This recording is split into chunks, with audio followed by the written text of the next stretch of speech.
Thanks for joining us, Attorney General Stein. Let me ask you, and I'd like to talk to you about what we can do and what your office is doing to protect North Carolina from scams during this critical time with the coronavirus. Thank you, Mark. There are two main issues that we're seeing as a result of this crisis. One is price gouging, and the other is scams and frauds. And if it's okay, we'll talk about each of them in turn. Absolutely.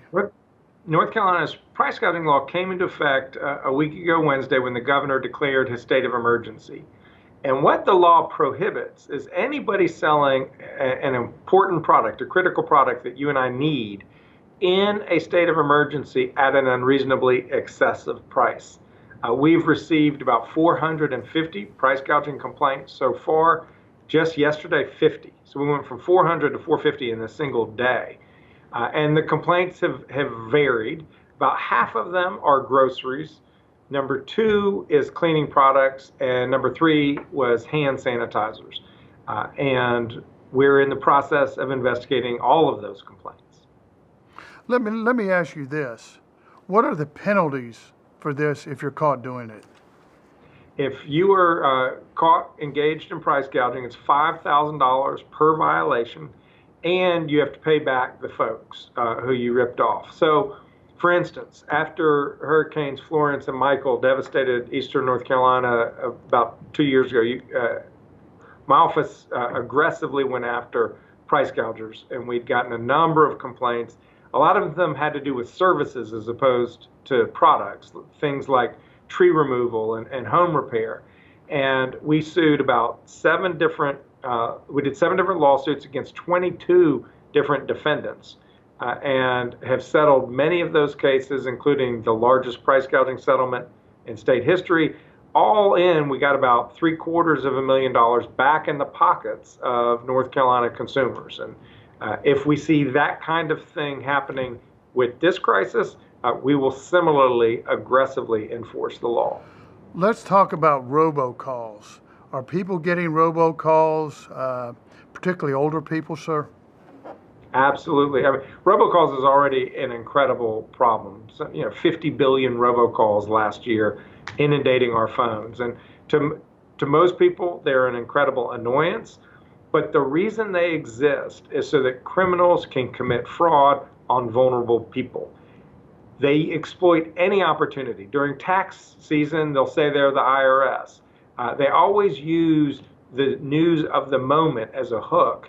And obviously, the only thing anyone can talk or think about is this coronavirus scare. And so they are exploiting that to try to get people's either their personal information or their money. We had a call that said, hey, I'm following up on your coronavirus test. It's positive. We will call back this number with your credit card handy so that we can put the antibiotics in the mail to you as soon as possible. Absolute fraud. One, there's no test. There's no antibiotic that will solve coronavirus. But they're just trying to steal your money. Others, they try to steal your personal information. Others, they try to get you to click on a link to install malware into your computer so they can steal your personal information or freeze up your computer. Basically, criminals will exploit a crisis like this to make money at your expense. Mr. Attorney General, have you heard that people are going door to door and telling people that they have cures? We had calls yesterday about folks going door to door, not that they had cures, but that they had home testing kits that were available. If people come knocking on your door, pitching you anything to do with the coronavirus, they are up to no good. They're either trying to steal your money by getting you to buy something that's worthless, or they could have worse intentions in mind, trying to get in your home and commit a robbery. So be very wary if anybody knocks on your door talking to you about the coronavirus. So talk to us about phishing attempts by scammers on your computer. So basically, the criminals use any kind of channel of distribution to get to you. They can call you on the phone, robocalls. They can text you where they ask you to click on a link or they promise you something if you give them a credit card. They can knock on your door to door, like we just talked. They use social media to have links, but they also use email. And that's phishing, where they'll send an email where they say, hey, coronavirus update. If you want to get a free kit, click here. Or just anything. It could be you need health insurance. They could say that they're here to clean your air ducts, and they send you an email. They're not always trying to get your credit card so they can steal your money. A lot of times they want to get you, like we've had some phishing attempts where they ask about health insurance, where they say, okay, you qualify for a free medical kit. Give me your health insurance information and your social security number. Then they will use that to commit identity theft in your name and ruin your good credit rating. How should they call your office, or should they call the police department? What should they do if one of these things happens? It depends. If it's door to door and somebody feels under physical threat, call 911, call the police department. If it's anything else, if it's let's say it's price gouging, what we ask folks to do is to file their complaints online. We have an online complaint form at ncdoj.gov/price gouging, or just Google North Carolina Department of Justice price gouging complaint. It will pop right up. That way you can provide the name of the store, the product, the price, why you think it's price gouging, and then we can then investigate it. If it's somebody calling you, if it's robocalling, we actually, before this whole coronavirus scare started, we rolled out a robocall report task force where we were asking people to let us know. And all they have to do is go to ncdoj.gov/no-robo, or they can call us toll free 844-8-NO-ROBO, and then they can report the robocall, which will help us to investigate the criminals, as well as we can then share it with our federal law enforcement partners. And then finally, if you get a call and you just don't know if it's real or not, you're like, well, maybe it sounds enough real that I should do it, but I'm not sure. Don't give in to the pressure of the person on the phone, because you have no idea who they are on the other side of the line. But call my office. We have people, the toll-free number there is 877-5-NO-SCAM. If you call them and ask them, is this something you're familiar with, they can help you to determine, is it legitimate or illegitimate. You do not want to lose your money to the criminals, because it's so hard to ever get the money back once it's been gone. It is so much better to prevent a crime before it ever happens. Josh, let me ask you this. Talk to us about some of the executive orders that the governor has implemented. And let me ask you, how long do you think, I know it's anybody's guess, do you think this will continue into April, May, that pretty much a lockdown of North Carolina businesses? It's impossible to know. This isn't a matter of 1 week or 2 weeks, I do not believe. But how long it goes, I don't know. Part of it depends on it depends on us. It depends on you, me, and everybody else who's watching this. Do we do our part? The only way the coronavirus spreads is from a person coming into contact with another person. No one is doing the actions so far, whether it's shutting down schools, shutting down bars and restaurants, or personal care. None of that's because anybody wants that to happen. In fact, it's the opposite of what we want to happen.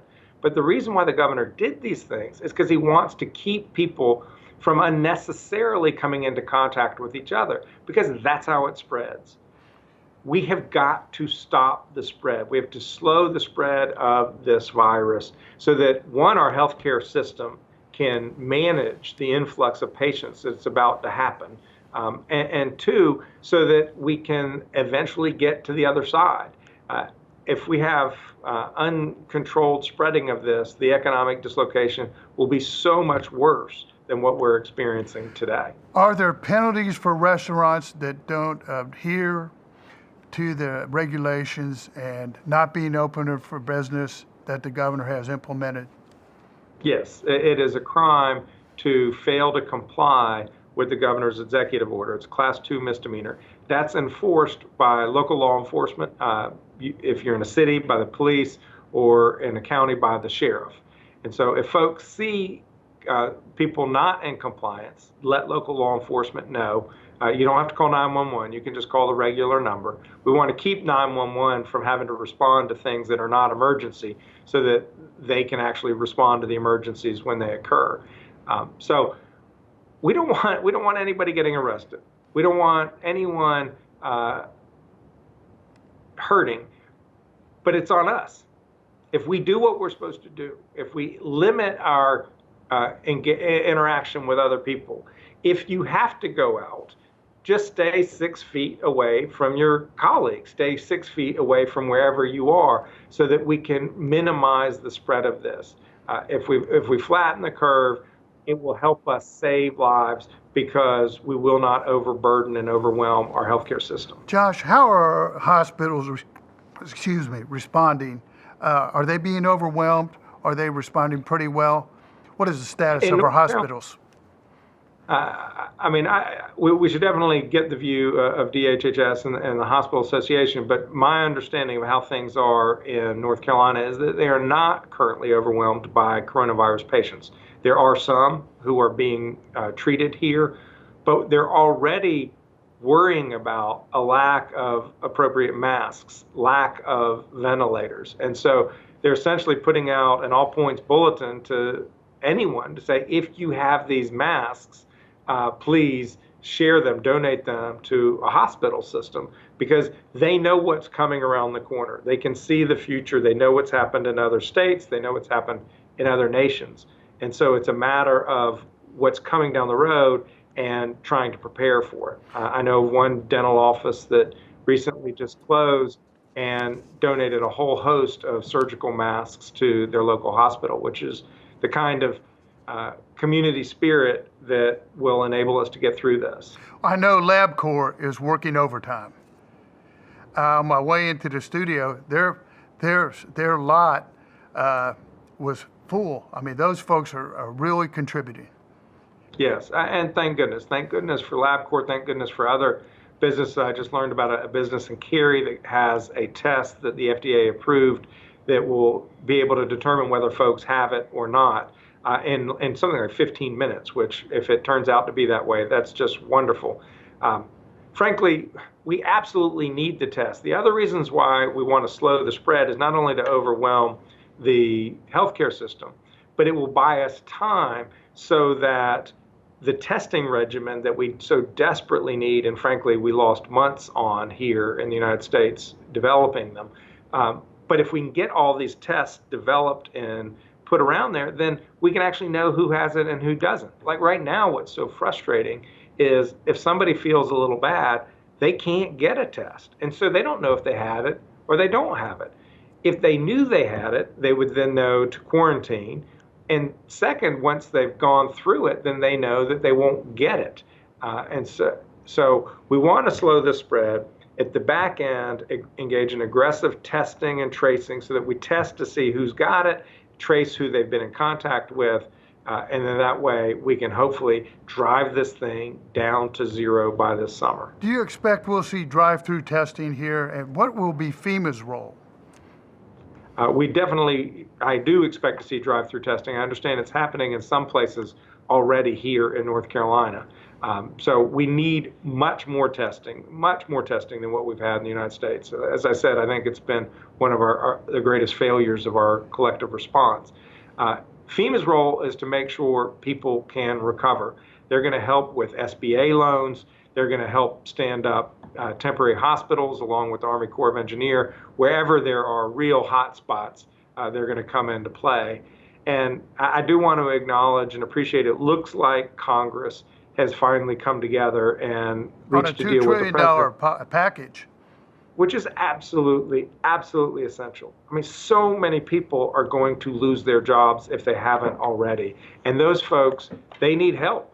They need to be able to buy groceries. They need to be able to pay for their utility bill. They need to be able to pay their living expenses. And so that stimulus package is going to make a huge difference. It's not anything that, again, it's nothing that anybody wants, but this virus is here. It's in this country, it's spreading, and we have to do everything we can to get it under control as quickly as possible. You talk to the governor, I'm sure, daily or more than daily. How would you say he's interacting, or how does he think the federal response has been with the White House? I know that they're on phone calls, all the governors, with the White House. How's that working? Yeah, I don't want to speak for the governor in terms of his impressions of the federal response, but I'm sure he'd be happy to let you know. I know he is focused on nothing other than trying to help North Carolina get through this, get through it in the most effective way that is most beneficial to people's health, that reduces loss of life, and in a way that tries to keep as much economic activity as possible going. The $2 trillion bill, my understanding is, will get money to every family. I think it's $1,200 per person and $3,000 for a family of four. Is that your understanding? Yeah, I have not had a chance to study the bill, so I don't want to speak to the specifics. Yeah, I have seen that this morning. I also see that Senator Tillis is going to put a heavy fine on people who try to profit off this crisis. Have you seen that? I think it's rather substantial. Yeah, I mean, North Carolina has a strong price gouging law, and that's what I can enforce, and I will aggressively enforce it.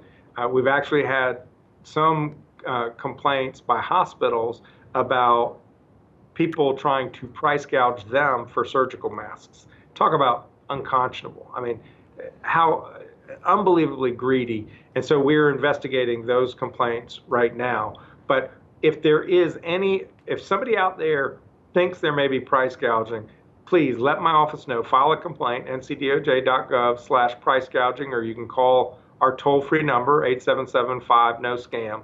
Let us know, and we will investigate it. North Carolina has a strong law, and I'm dead set on making sure that people comply.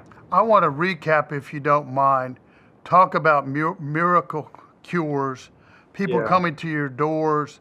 What should they do in response to that? Should they contact your office? Be absolutely skeptical. Anybody, if they're pitching a miracle cure, you know by definition they're a fraud, because there is no cure. It does not exist. It's going to take a long time for the healthcare system to figure out how to treat this, and even longer to figure out a vaccine. So don't buy their snake oil. If you have that kind of complaint, call my office. Let us know, 877-5-NO-SCAM.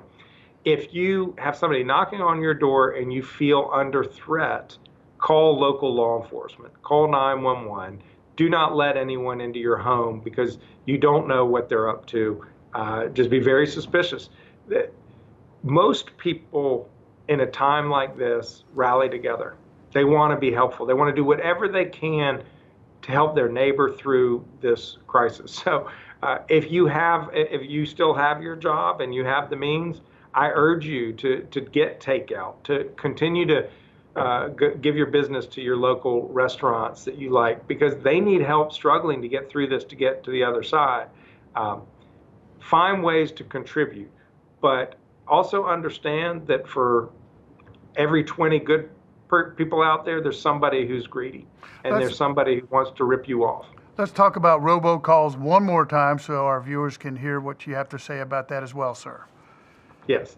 The fraud comes in any sort of way. It can come by text, by email, social media, knocking on your door. But the most common way the frauds are being perpetrated is through your phone, either by voicemail or by text. They're going to pitch you home duct cleaning that will get rid of the virus. They'll say that you have a positive test. Call back with your credit card and get an antibiotic. They're going to say that they've got a coronavirus update. Click this link in order to get the information. All of it is for no good. They're either trying to steal your money or your personal information, or they're trying to put malware on your computer. I want to talk about restrictions on childcare. I know you've been very involved with that as well. Yes. Well, for first responders, they are able to continue to get child care.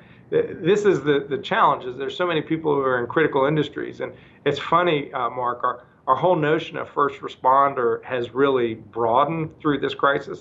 We usually think of emergency management, or we think of fire, we think of police, even the military.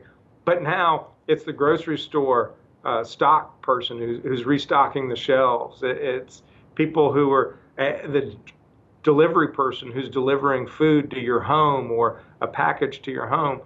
There's so many essential industries that keep us going that we now have a greater appreciation for all of these folks. And here's one thing I do ask viewers is we're under incredible stress now. We are. It's going to get harder. We're going to get more frustrated, and sadly, people are going to get sick, and some will die. We have to be kind to each other. We have to be patient, considerate. We need to be grateful for those who are out there. So just remember that as you interact with other people. Interact with them from 6 feet apart, but let's not forget our common humanity as we struggle through this crisis. As we go forward, the General Assembly is coming back April 14th. I don't know if they're going to be doing that by teleconferencing or how it's going to work. Do you have any requests to the Speaker and to Senator Berger that you'll be putting in? Know there are going to be all kinds of requests that they have to consider. Things like changes to contracts on leases for restaurants. There's so much hardship that's going to happen. They're going to have to change the school calendar to deal with the fact that schools have been closed through May. I mean, who knows? Will we have school this summer? Will we not? We don't know these things yet. They're going to have to change graduation requirements since some kids haven't been able to take whatever tests they need to do. There's going to be a lot of work that our legislature is going to have to do to change the law to accommodate this absolutely unprecedented situation we find ourselves in. Sir, can we weather the storm on unemployment benefits? Do we have enough of a rainy day fund to do that? I hope so. It remains to be seen. The federal government is going to have to step up, and I think that they will provide 100% coverage at some point, simply because there are too many states that don't have sufficient funds. People still need to live. They still need to be able to pay their rent. They need to be able to buy food. They need to be able to buy their medicine. That requires, when folks lost a job through no fault of their own, which 99% of people who are on unemployment today have because of this crisis, they need to be helped through it so that we can eventually put the crisis, stamp down the crisis as it relates to the virus, and then get the economy going again. But people are going to need help through this very, very painful transition, and that's up to the federal government and the state government. We're on the ground, you're on the ground. What would you say to our seniors, particularly those in assisted living homes? We feel terrible because your children and your grandchildren, they want to come see you, but it doesn't make sense to do that right now. Our first priority has to be your health. And so if you are at all bored and you have access to a telephone or a smartphone or a computer, call your grandkids. They're at home bored too. They just may not think to call you.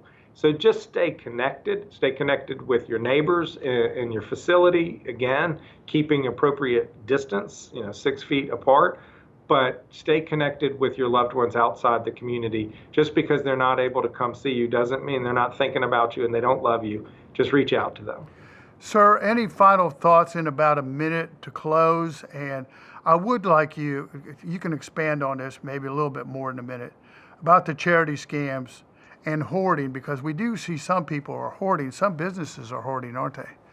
Yeah, we want people to be smart buyers, and part about being a smart buyer is recognizing there's more than just you. You could go to a grocery store and buy every roll of toilet paper, and you'd have plenty of toilet paper, and no one else in your community would have that. We're going to continue to have toilet paper throughout this crisis. So don't hoard. Think about people other than yourself and be considerate. And the charity scam is actually the opposite. Charity scams are people who generally want to help other people, who have the means to make contributions to help folks who are struggling, young people who are falling behind in their education, people who don't have income to buy food. I just contributed to the local food bank here in North Carolina. People should give to the extent they are able, but they should also be aware that there are bad people who want to use this to steal. Don't give just because somebody emails you a good name charity, a charity that has a good sounding name. Give to those that you know are going to be good and that you have familiarity with and you trust. Give us the number to call you one more time and we'll close, sir. 877-5-NO-SCAM. Look, there are bad people out there trying to take advantage of you. Be suspicious of them, but also understand the vast majority of people want to cooperate, work together to get through this unprecedented crisis, and we will get through it together. Thank you, Josh. Really appreciate you being here. Everybody stay safe, follow the CDC rules, and stay healthy. Have a great weekend.